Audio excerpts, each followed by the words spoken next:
Coucou les amis, j'espère que vous allez tous très bien. Aujourd'hui, on repart en arrière, on fait un petit tour de manivelle et on retourne en enfance. Aujourd'hui, je vous emmène avec moi dans mes souvenirs d'enfant et avec la première recette salée que j'ai faite lorsque j'étais petite, toujours derrière les basques de ma mère, à la regarder cuisiner et à l'aider très souvent. Ma mère était fanatique de Tupperware et du coup elle avait tous les livres. Ici j'en ai un que j'ai retrouvé en brocante et c'est le livre dans lequel était la recette dont je vous parle aujourd'hui. Il s'agit de la tarte à la moutarde.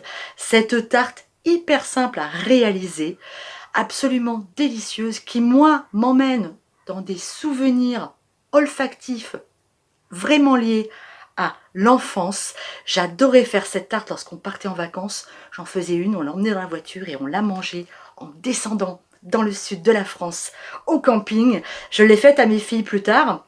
Elles l'adorent aussi. Et aujourd'hui, c'est la saison des tomates. Donc, c'est le moment de vous montrer comment on réalise cette tarte qui me ramène directement dans ma toute petite enfance. Allez, je vous montre ce qu'on a besoin pour réaliser cette tarte. Super facile à faire. Allez, vous êtes prêts? Attention, il n'y a pas plus simple. On pique une pâte à tarte brisée qu'on a achetée dans le commerce. Pourquoi?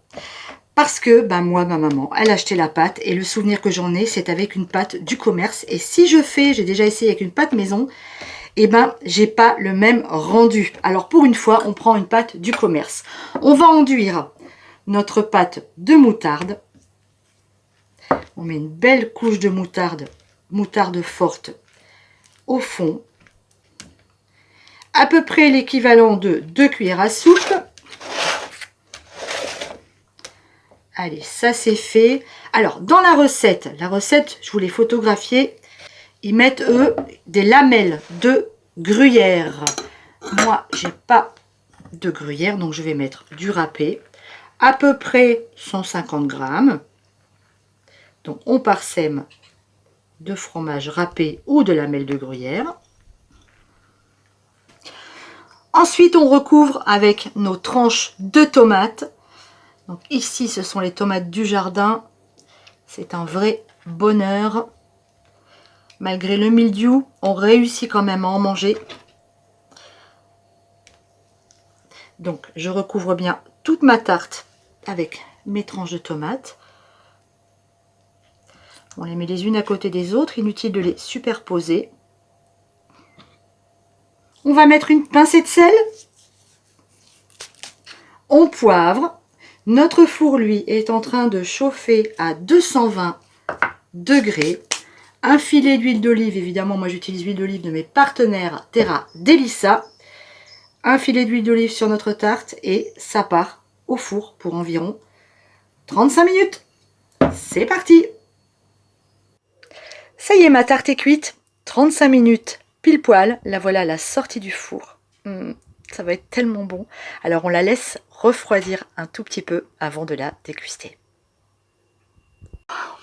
Ah, c'est trop bon.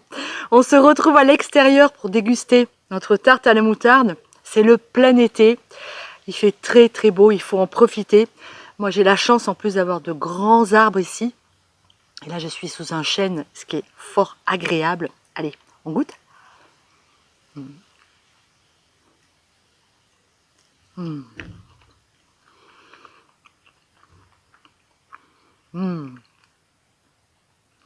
C'est incroyable. C'est incroyable comme certains aliments, certaines odeurs, certaines sensations peuvent nous ramener aussi loin dans le temps.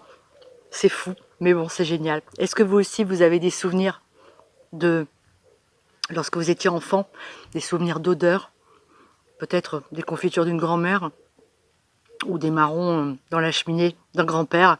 Dites-moi ça dans les commentaires. Bon, je vous fais des gros bisous. On va profiter de ce beau temps pour continuer à faire aussi des conserves. Là, je suis dans les tomates. N'hésitez pas à aller faire un tour dans ma playlist de conserves. Il y a plein de conserves pour vous aider à conserver les légumes du jardin. Je vous embrasse très fort et puis je vous dis à lundi. Lundi sur Papoter Potager, n'oubliez pas, c'est veggie. Salut tout le monde et bon week-end. Ciao.